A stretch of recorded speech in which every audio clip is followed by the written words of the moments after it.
It's a beautiful summer morning here in the mountains of southern Appalachia. A little warm already. I know today's going to heat up fast. We've been having heat. We had that cool start to our spring and our summer. That's all gone now, and we've been having some real heat, which is what you expect in summer. I'm going to walk around the garden this morning and show you what we've got going on, what's doing good, what's not doing so good. If you watched our recent video, you know me and Matt both, we feel like we're chasing after the garden this year, and it's kind of leaving us in the dust. But we're still enjoying the bounty that's coming from it and the beauty that it brings to the areas surrounding our house. The flowers right here in front of my kitchen window have been really nice this year, although I've neglected them because of all the things we've had going on. These cosmos are just beautiful. The funny part about them, you see how tall they are. They're supposed to be a miniature variety, like a dwarf variety. You can see they're not, but they're really pretty.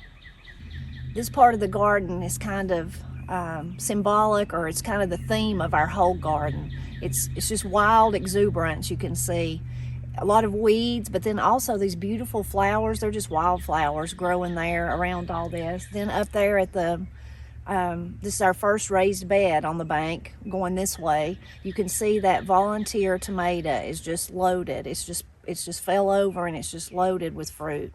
So you can that's the theme of our garden this year, is the overgrowth, the stuff we've not been taking care of because we hadn't had time, and then the wonder that it's still producing and still beautiful. So this is that volunteer tomato up close. You can see how it's just loaded with tomatoes. None of them have turned yet, so I'm not sure. This is, like I said, a volunteer, if this is going to be like a red tomato or if it's going to be like one of our cream and sausage, the yellow ones. So we'll just have to wait and see. These are the medicinal plants that Matt and I planted, and you can see they're holding their own. They're not growing by leaps and bounds, but they're all still alive, and so I'm hopeful they'll just continue to grow throughout the rest of the summer. And hopefully the nettle down there that does look pretty good, and the self-heal, I'd say those two look the best. These others have kind of just stayed about like they were, but hopefully those will make a good enough start that we'll have them from now on. This is the second bed, which looks pretty bare, as you can see. We've got these onions that we started in here, of course the marigold, and there are things planted that have not come up yet. I planted some squash and zucchini in this one because ours is doing so poorly that we planted in the big garden.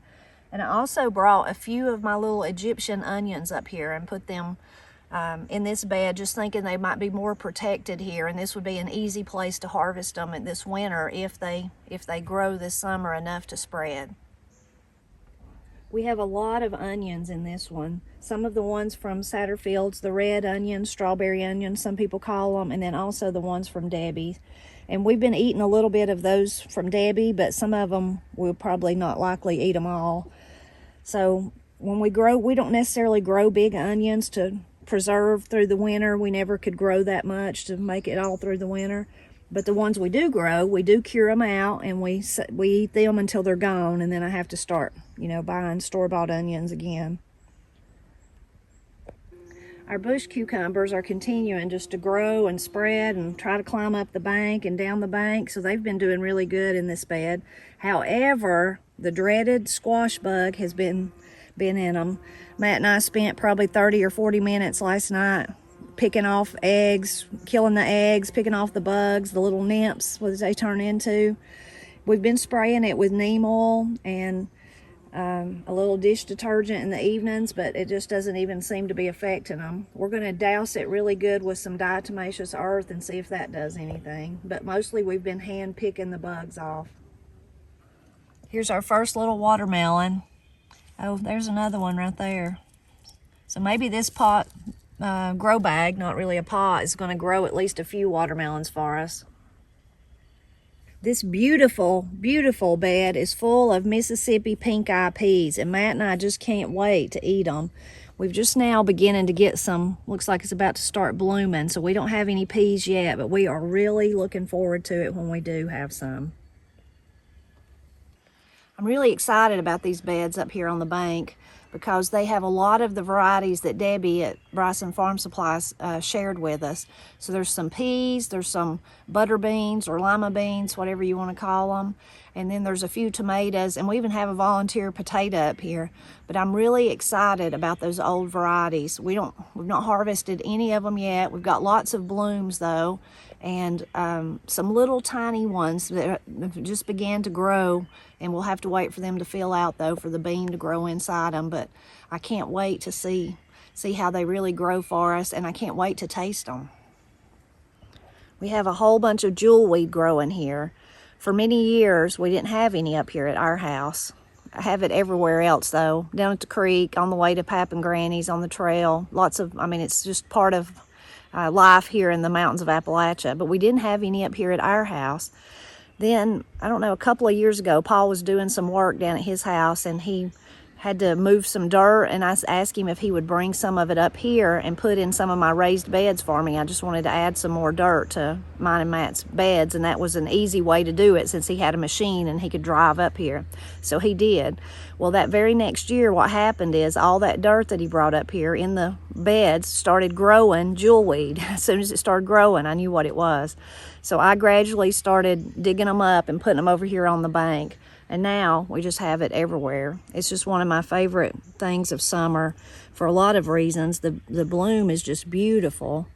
Well, then once it's through blooming, the seed pod on it, a lot of people call these wild touch-me-nots. I don't see any seed pods right now. It's too early. But it's the kind of seed pod that you just touch and it springs open and pops out everywhere. Jewelweed is also excellent. It's like a natural cortisone. So you think about poison oak, poison ivy, bug bites, those kind of things. It's really good for that. The beans we have up here is just right outside the kitchen door. This on this side is a variety that we tried first last year that someone sent us, and Matt just loved it. And the person called it Grammy's bean. It was his grandmother's bean. So it's looking pretty good. It hadn't started producing yet. But the bean bugs have already found our beans back here. So we need to try to ward them off somehow as best we can. Then on the other end, doing about the same, still no producing yet, is one of the varieties from Debbie, the case knife pole bean. So we're excited to see it. I guess it's supposed to get as big as a case knife. And if you don't know what a case knife is, what we call case knives is not just Matt carries a case brand knife, like a pocket knife in his pocket. That's definitely a case knife, but also the butter knife or the knife that comes with your silverware. That's what we call a case knife. One of the prettiest things in our garden this year is the herb bed that Katie and I put together. Although I do see a big weed in it right there. It needs to be pulled up. But everything in it's doing beautiful. The dill looks beautiful. The anise, you hear the bees are buzzing around it. I've never had chamomile that done this good before, so it's definitely liking it. And then the basil and the hyssop back there, lemon balm, it's just all filled out and it's so pretty. And the bees are just crazy about it. They're all over it. So this is some of that exuberance I was talking about. Beautiful nasturtiums, the borage behind it, and some marigolds stuck down in there. Just beautiful, spilling out into the yard. It's just one of my favorite things is to grow nasturtiums like this. They're so beautiful. So this is inside one of our arches that Matt made for us. Over on this side, you can see these really tall plants. Those are marigolds. And let me tell you, I've learned about marigolds. They do not keep bugs away in my garden. They may work for other people, but I think right now I already see there's some Japanese beetles on here now, but there's right there's one. But there's other bugs too, so they've not done that for me. I didn't know that these were gonna be so tall. It's pretty much gonna be taller than me before the end of the summer. I don't know if I misread the seeds I bought or if they were like the Cosmos and they were supposed to be small and they just weren't. And I did move a lot of them, but it looks like I need to move some more or just cut them down. But back behind them is some of our cucumbers on this part of the panel. Then on that part down there is some of our cantaloupes or muskmelons, whatever you want to call them. And the cucumbers are doing good. I see one that needs to be picked, but the muskmelons, they're still just like that little watermelon, about that big, so I'm not sure how many of those we'll have.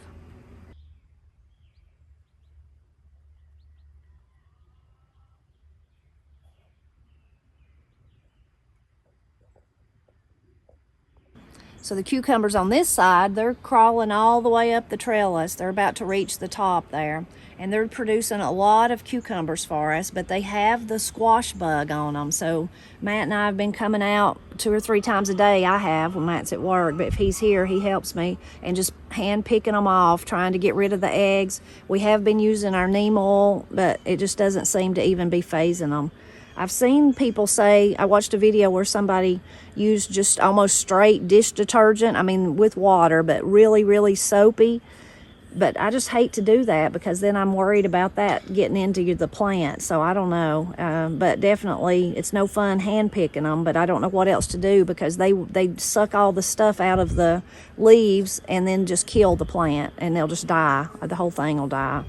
But hopefully us hand picking, and then also just because they're producing so much, we're going to still get plenty of cucumbers to make some pickles. Back here behind the greenhouse, we've got winter squash that we planted. We had to replant it because something dug up the seeds, and most of the second replanting, as you can see, has come up.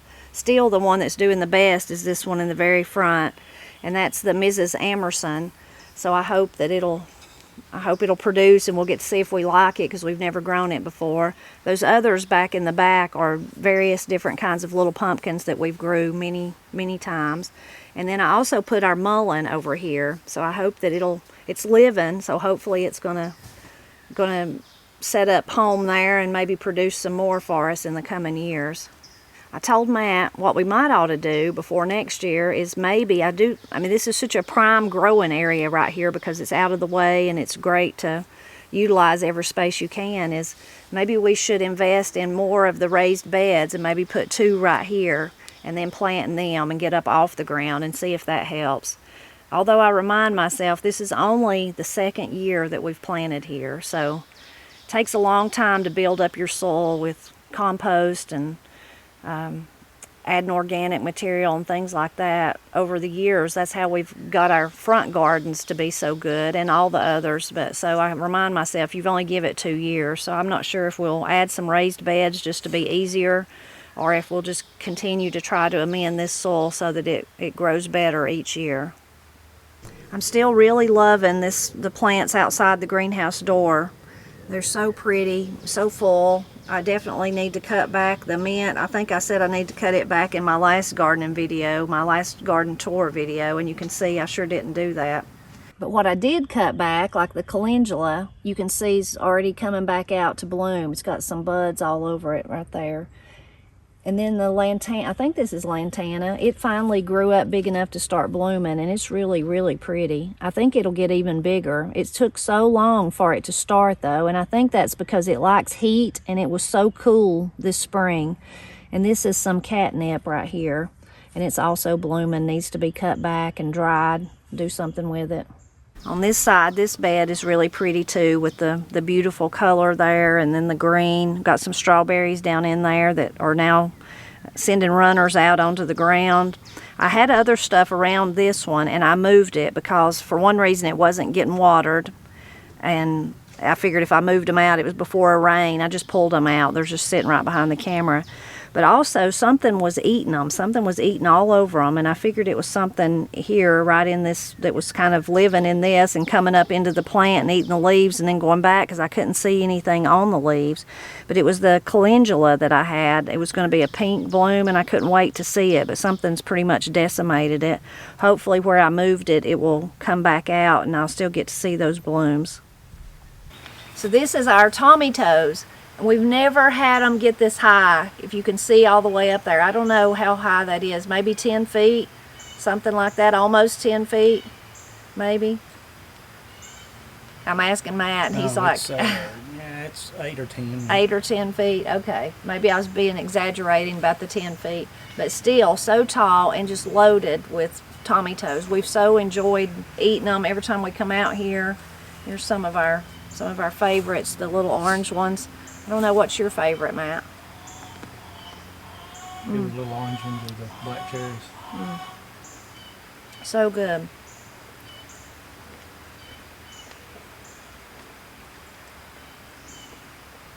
But this has definitely been the year for Tommy toes for us. They've just been doing so good, and We can't hardly keep them picked. We've shared with other people and eat a ton of them ourselves. And we're not tired of them yet, are we? No. This is some little kale plants I planted, and you see how tiny they are. It's because they don't like the heat. They've been growing a long time. There's a bug in there on them. So they should have got larger than that, but it's because they don't like the heat. What will happen if they continue to grow through the summer slowly, then this fall when it gets cool, they will have a real flush and come out and probably do really well if they make it till then.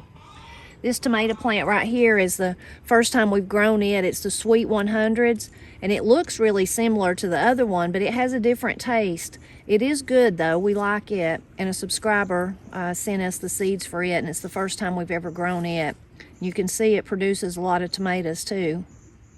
The tomatoes in this bed, most of which are Cherokee Purple. There's a few that me and Corey mislabeled, some of the Tommy Toes, but most of them are Cherokee Purple. They're doing excellent, producing like they always do for us, doing really, really good. And the Tommy Toes that are in here that we accidentally mislabeled or got mixed up, they're doing good as well.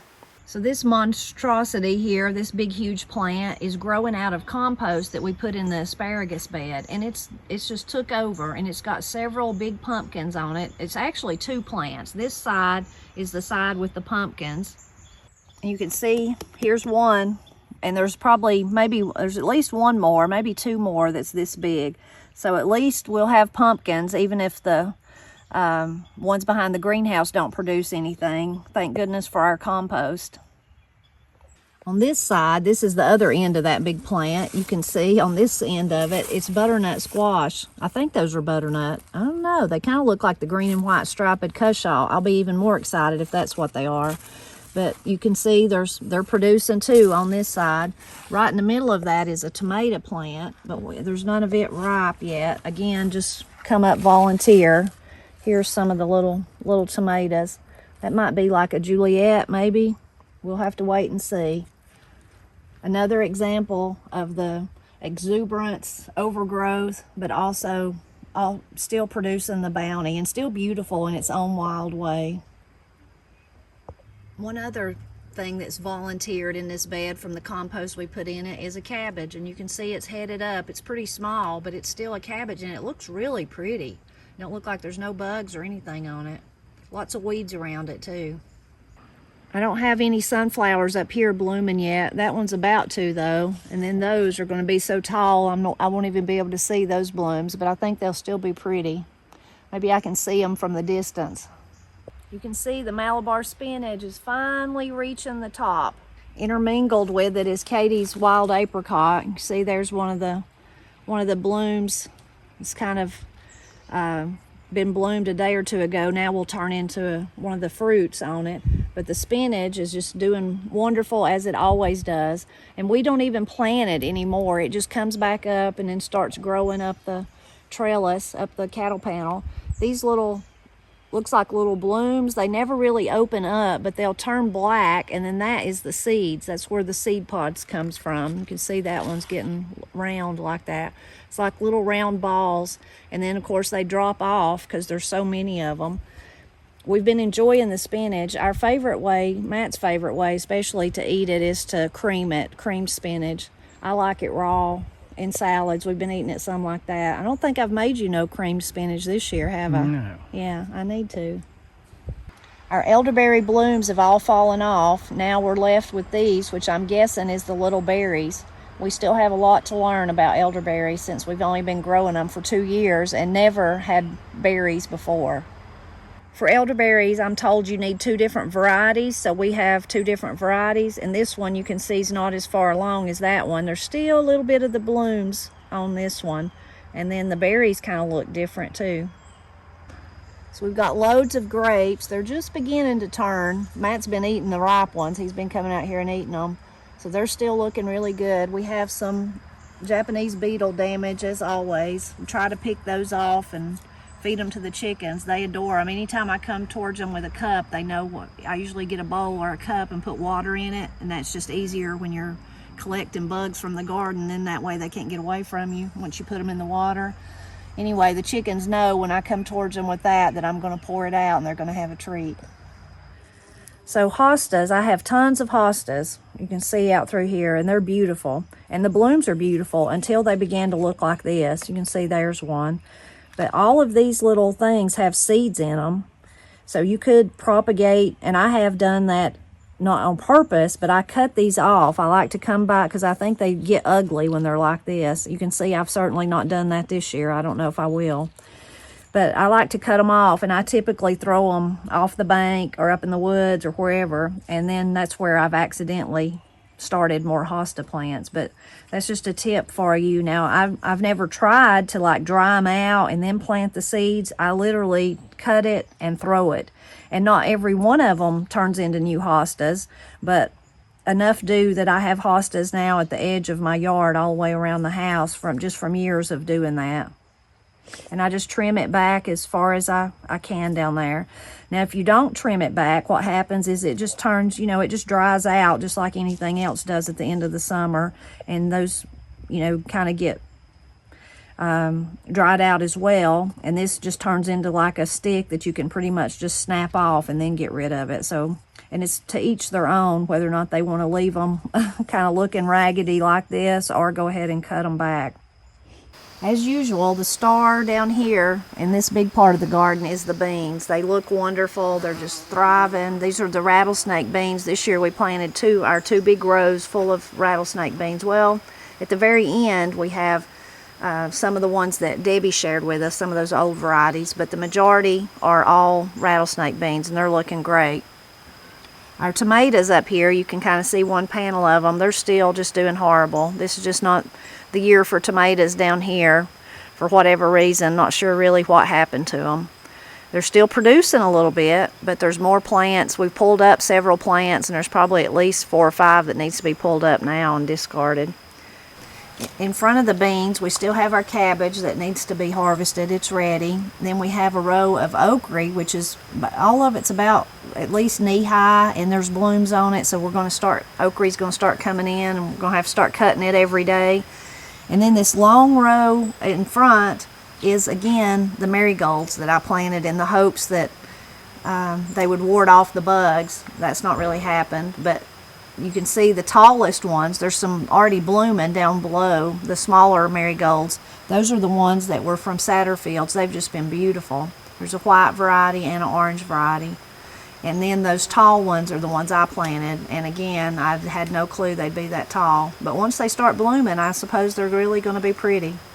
This is another good example of the wild exuberance. You can see my flowers there that I've not weeded not one time this year. They've got weeds growing all through them. Matt dug up a tree out of them. It's just been took over, and it doesn't look like I'm going to get to it this year. But then right in front of it is wonderful bush beans that are producing great for us. I've still got some carrots I need to harvest, and then just the beauty of the flowers. Okay. This is a really pretty patch of zinnias right here, and I didn't even plant them unless last year sometimes when the flowers quit blooming and they go to seed, I just take the seed and crumble them and throw them around. So that may be how I planted them, but I didn't plant them on purpose. And zinnias are such a beautiful plant. You can see there's one, a bud. Isn't that pretty? It's so unique. And then they get out to this stage, and then some of them are fluffy like that. I just think every stage, here's a different stage when they first start. Every stage of the bloom is just so pretty. This pretty plant is bee balm. It's kind of getting raggedy. It's been blooming for a while. The blooms are starting to fall off of it. And it usually even gets taller than this. I've been cutting it back really hard every year because it's taken over this area. So that might be why it's not as tall as it usually is. But I think it's prettier at this level. And there's bees all over it. I don't know if you can see them. If you're standing here, you can even hear them. There's lots of bees on it. And you can use it in lots of different medicinal ways, but we don't usually. So this plant is what we call phlox, and it's wild. It's just took over my gardens over the years, and I just let it because I love it. It's beautiful. It has a wonderful scent. I wish you was here where you could smell it. You can see there's some that's going to bloom. It's just beautiful, and it just grows wild. And since it grows wild, sometimes there's slight variations. You can see this is more of maybe a baby pink, I don't know, and this is more of a lavender. but they're growing right beside each other, and I didn't plant either one of them. They just over the years started growing, and I just let them grow and reseed every year. So this is our poor pitiful squash and zucchini patch here. 1 or 2 plants have even died up here in the front. Some of the others do look like they probably will produce at least 1 or 2 things for us maybe.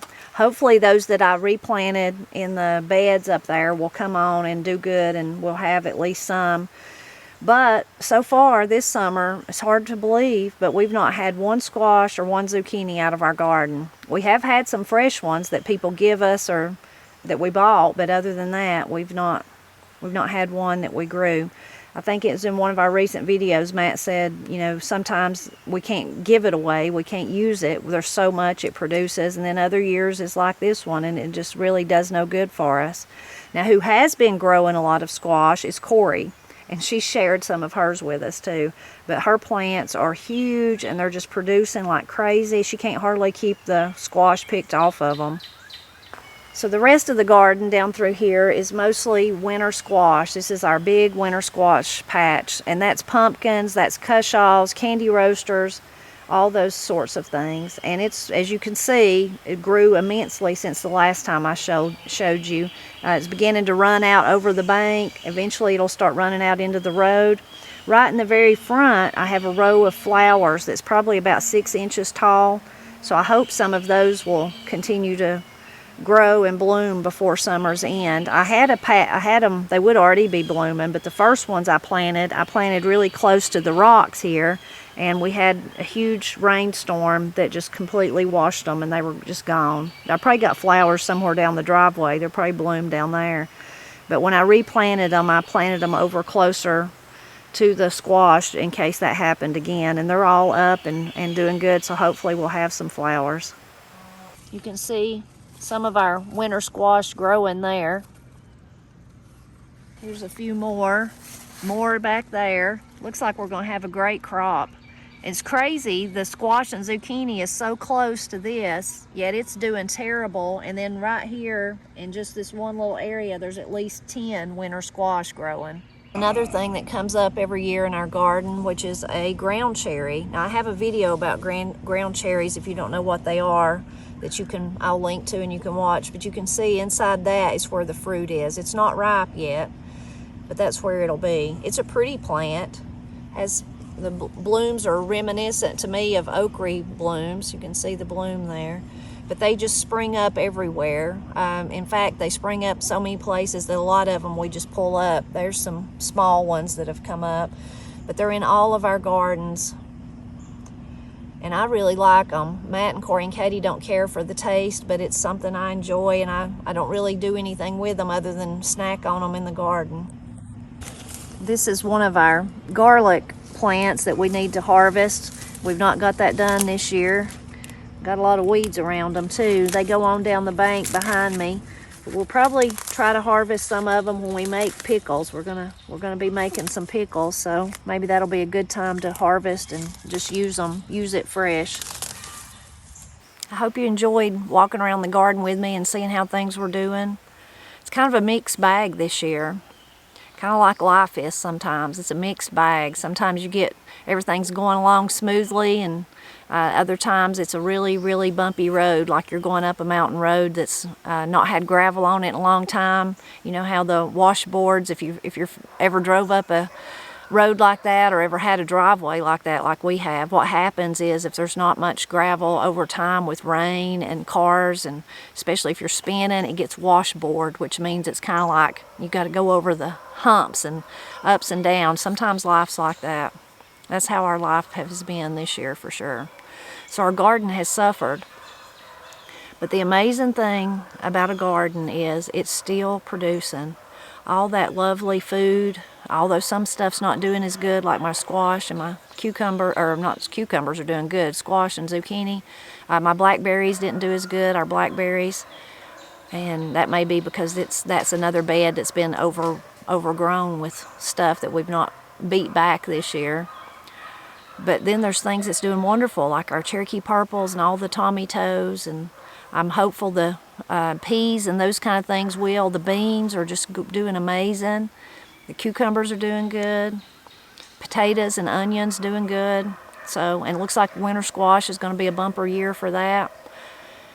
So that's kind of how life is.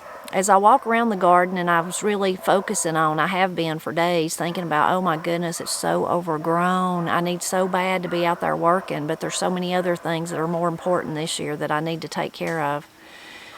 So I'm not able to do that.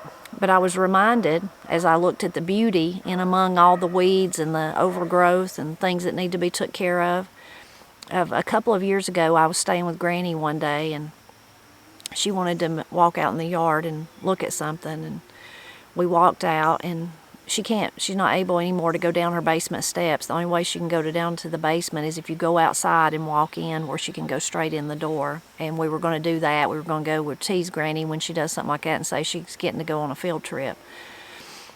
So we were going to do that, and we walked the long way around the house so she could look at everything. And I was just thinking, oh my goodness, this place is so overgrown. There's so many things that needs to be cut back and cut down, and trees that are growing out into the way, and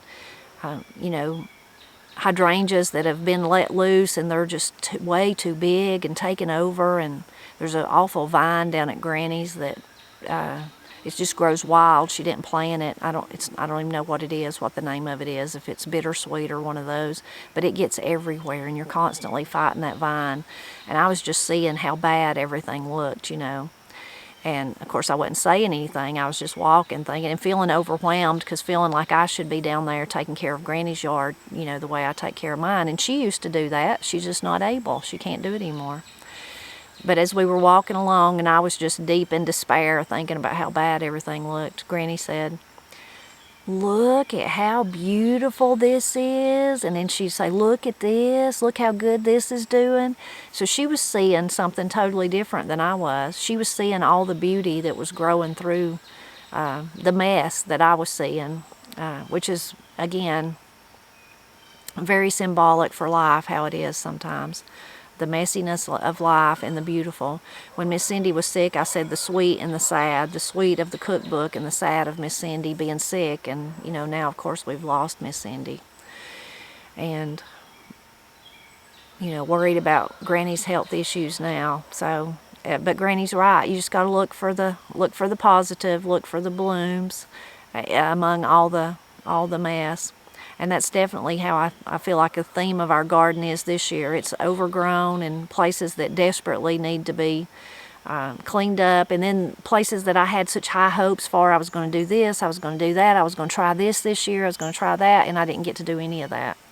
So it's kind of a disappointing when I look and think, well, I had such high hopes for that, and now it's just a big mess. But in the middle of that mess is all the bounty, all the wonderful stuff that's going to feed our families. Feeding our family now is going to feed our family through the winter. All the beautiful blooms. So I'm trying to remember Granny and her positive outlook, and channel the same one. I hope you enjoyed seeing how my garden is doing here in the mountains of Appalachia. As always, I hope you'll keep dropping back by to help me celebrate Appalachia, which is, making a garden. I always say that. It's a whole lot of that. Feeding your family. It's family, taking care of Miss Cindy and taking care of Granny. But I also think it's that positive outlook, like kind of where there's a will, there's a way. If you'll just, of course, as a believer, I think about God is mixed up in all that. But still, I think the positive outlook is definitely part of the culture of Appalachia.